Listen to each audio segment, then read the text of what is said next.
नमस्कार साथियों। आज हम बिहार बोर्ड 10वीं का और हिंदी का नॉन हिंदी का चैप्टर नंबर 4 बाल गोविंद भगत पढ़ेंगे, समझेंगे और इसके जितने भी ऑब्जेक्टिव क्वेश्चन हैं वो भी आप लोगों को इस चैप्टर में बताएंगे। तो सबसे पहले all exam topper education YouTube channel पे आप सभी का स्वागत है। तो आइए इस वीडियो को शुरुआत करते हैं और आपका जो चैप्टर है बाल गोविंद भगत चैप्टर नंबर 4 बिहार बोर्ड 10वीं और नॉन हिंदी का उसको शुरुआत करते हैं। तो इस चैप्टर के जो लेखक हैं वो रामवृक्ष बेनीपुरी जो हैं। इस चैप्टर के लेखक कौन हैं? तो रामवृक्ष बेनीपुरी। तो रामवृक्ष बेनीपुरी रचित रेखा चित्र बाल गोविंद भगत। और ये बाल गोविंद भगत क्या है? तो एक रेखा चित्र है। धर्म के इस मर्म का उद्घाटन करता है कि धर्म पालन आडंबरों या अनुष्ठानों के निर्वहन में नहीं बल्कि आचरण की पवित्रता और शुद्धता में है। किसमें? तो धर्म पालन आडंबरों या अनुष्ठानों का निर्वहन में नहीं बल्कि आचरण की पवित्रता और शुद्धता में है। नायक बाल गोविंद भगत गृहस्थ हैं, उनके वेशभूषा की साधुओं जैसी है। वो क्या है बाल गोविंद भगत? ऑब्जेक्टिव क्वेश्चन में ये आपको आ जाएगा। तो बाल गोविंद भगत गृहस्थ हैं, उनके वेशभूषा की कैसी है? तो साधुओं की जैसी नहीं, लेकिन उनकी दिनचर्या और निर्णय मनुष्यता की सच्ची और सही परिभाषा रचने में सहायक है। इस पाठ के माध्यम से आप एक नई गद्य विधा रेखाचित्र की विशेषताओं के रूप से भी परिचित होंगे। तो आइए इस वीडियो को शुरुआत करते हैं। बाल गोविंद भगत मझोले कद के गोरे चिट्टे। बाल गोविंद भगत कैसे? तो मझोले, उनका कद कैसा है? तो मझोले कद के गोरे चिट्टे आदमी थे। 60 से ऊपर के ही रहेंगे। और उनकी उम्र कितनी? तो 60 से ऊपर। जितने भी लाइन को मैं अंडरलाइन कर रहा हूँ वो आपका एक एक वर्ड जो है वो आपको ऑब्जेक्टिव में पूछा जाएगा। तो बाल गोविंद भगत का कद कैसा? मझोले कद के गोरे चिट्टे आदमी थे, 60 से ऊपर के ही होंगे। बाल पक गए थे। लंबी दाढ़ी या जटाजूट तो नहीं रखते थे, किंतु हमेशा उनका चेहरा सफ़ेद बालों से ही जगमग किए रहता। कपड़े बिल्कुल कम पहनते, कमर में एक लंगोटी मात्र। कमर में क्या? एक लंगोटी मात्र। और सिर में कबीरपंथी के सिही कनपट्टी टोपी। जब जाड़ा आता एक काली कमली, जाड़ा के मौसम में काली कमली ऊपर से ओढ़े रहते। मस्तक पर हमेशा चमता हुआ रामानंदी चंदन। चंदन कैसा? तो रामानंदी चंदन, जो नाक से एक छोर से हो औरत के टीके की तरह शुरू होता। गले की तुलसी जड़ों की एक बैंडल माला बांधे रहते।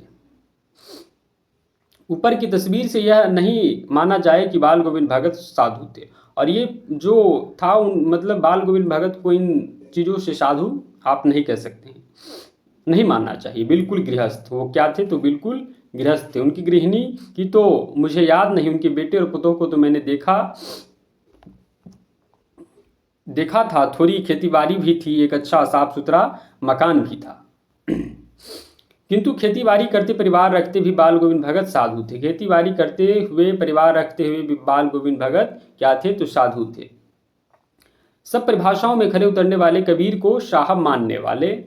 कबीर को क्या मानते थे? तो कबीर को साहब मानते थे। उन्हीं के गीतों के गाते, उन्हीं के आदर्शों पर चलते, कभी झूठ नहीं बोलते, खराब व्यवहार करते, किसी से भी दो टूक बात करने में संकोच नहीं करते, न किसी से खाम का झगड़ा मोल लेते, किसी की चीज को छूते भी नहीं, न पूछे व्यवहार में लाते। इस नियम को कभी कभी इतनी बारीकी तक ले जाते कि लोगों को कुतूहल होता।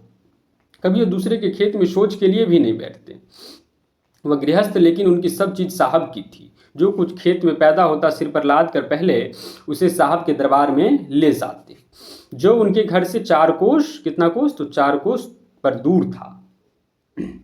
एक कबीरपंथी मठ से मतलब वह दरबार में भेंट रूप में रख लिया जाता और प्रसाद रूप में जो उन्हें मिलता उसे घर लाते और उसी से गुजर चलाते।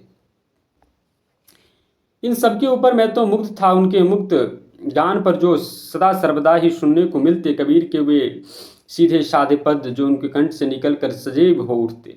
आषाढ़ की रिमझिम है, समूचा गांव में खेतों में उतर पड़ा है। कहीं हल चल रहे हैं, कहीं रोपनी हो रही है।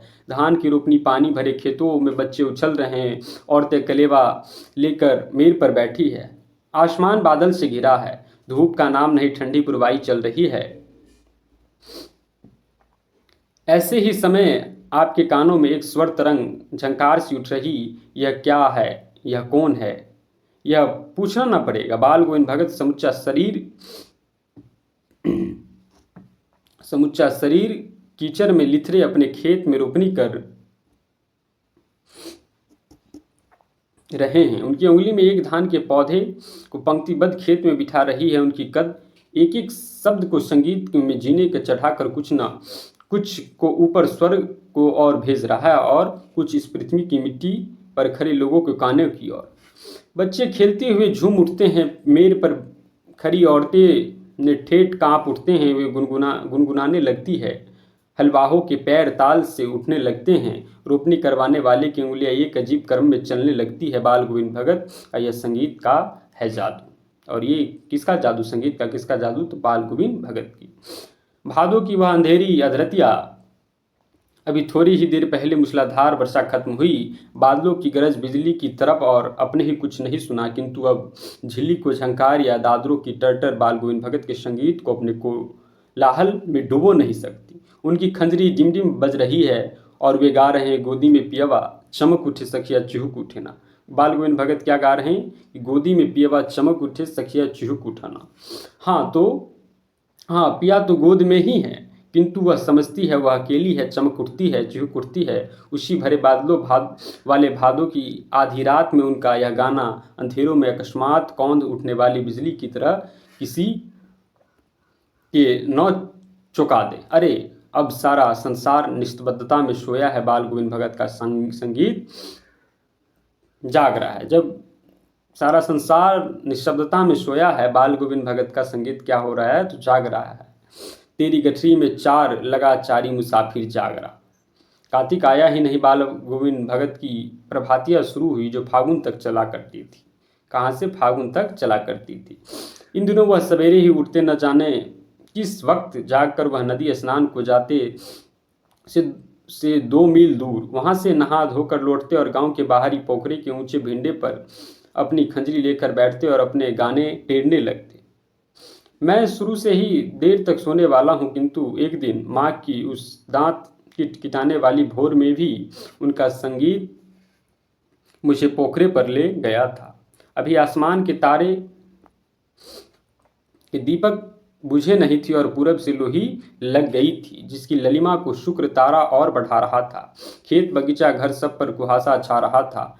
सारा वातावरण अजीब रहस्य से आवृत मालूम पड़ता था। उस रहस्यमय वातावरण में एक कुश की चटाई पर पूरब मुंह काली कमली ओढ़े बाल गोविंद भगत अपनी खंजरी लिए बैठे थे। उनके मुंह से शब्दों का तांता लगा था। उनकी उंगलियां खंजरी पर लगातार चल रही थी। गाते गाते इतने मस्त हो जाते, इतने सुरूर आते उच्चेतित हो उठते कि मालूम होता अब खड़े हो जाएंगे। कमली तो बार बार सिर से नीचे सरक जाती। मैं जारे में कपकपा रहा था, किंतु तारे की छांव में वे उनके मस्तक से छम्र बिंदु जब तक चमक ही पड़ते। गर्मियों में उनकी संझा उष्म भरी शाम को भी शीतल कर देती थी। अपने घर के आंगन में वे आसन जमा बैठते और गांव के उनके कुछ प्रेमी भी जुट जाते। खंजरिया और करतालों की भरमार हो जाती। एक पद बाल गोविंद भगत कह जाते, उनकी प्रेमी मंडली उसे दुहराते तिहराते धीरे धीरे ऊंचा स्वर लगता, एक निश्चित ताल एक निश्चित गति से उस ताल का स्वर के चढ़ाव के साथ श्रोताओं के मन के ऊपर उठने लगती। धीरे धीरे तन मन पर हावी हो जाता। होते होते एक ऐसा क्षण आता कि बगीचे में खंजरी लिए बाल गोविंद भगत नाच रहे हैं और उनके साथ ही सबके तन में नृत्यशील हो उठ रहे हैं। सारा आंगन नृत्य और संगीत से ओतप्रोत है। बाल गोविंद भगत की संगीत साधना का चरम उत्कर्ष उस दिन देखा गया जिस दिन उनका बेटा मर गया।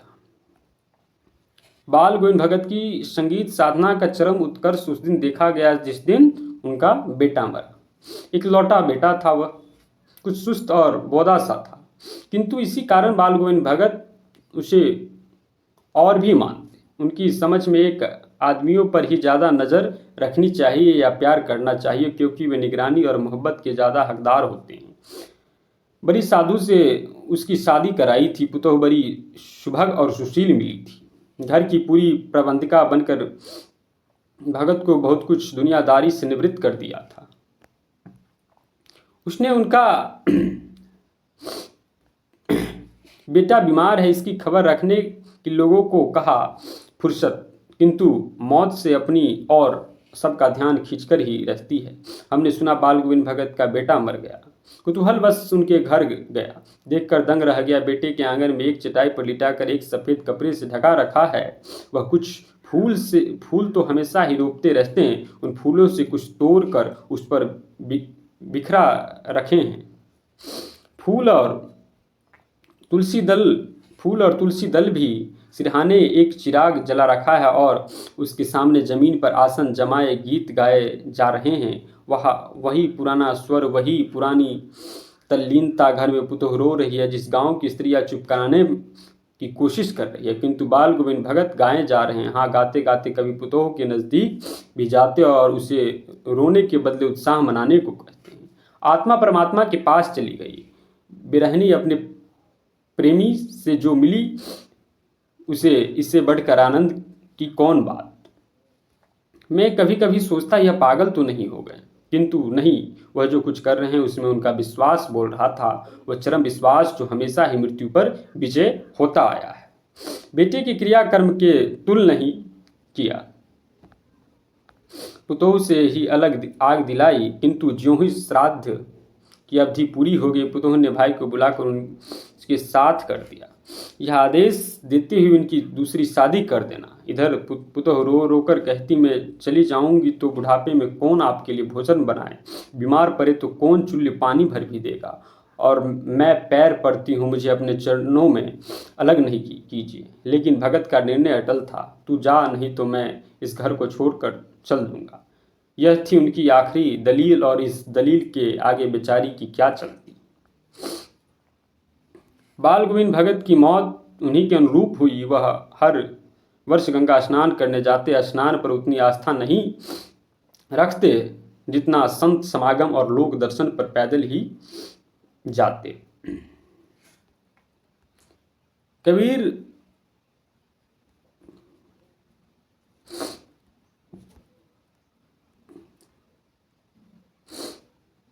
कबीर 30 कोस पर गंगा थी, करीब 30 कोस पर गंगा थी। साधु को संबल लेने का क्या हक, और गृहस्थ किसी से भिक्षा क्यों मांगते।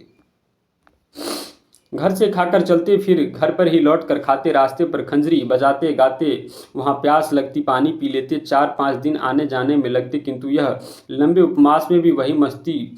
अब बुढ़ापा आ गया था, किंतु टेक वही जवानी वाली। इस बार लौटते तो तबीयत कुछ सुस्त थी। खाने पीने के बाद भी तबीयत नहीं सुधरी, थोड़ा बुखार आने लगा, किंतु नेम व्रत तो छेड़ने वाली थी। वही दोनों जून, गीत, स्नान, ध्यान, खेतीबाड़ी देखना। दिन रात खजनीने लगी। न नहाने धोने से मना किया, आराम से करने को कहा, किंतु हंसकर टाल देते रहे। उस दिन भी संध्या में गीत गाएं, किंतु मालूम होता जैसे धागा टूट गया हो, माला का एक एक दाना बिखरा हुआ।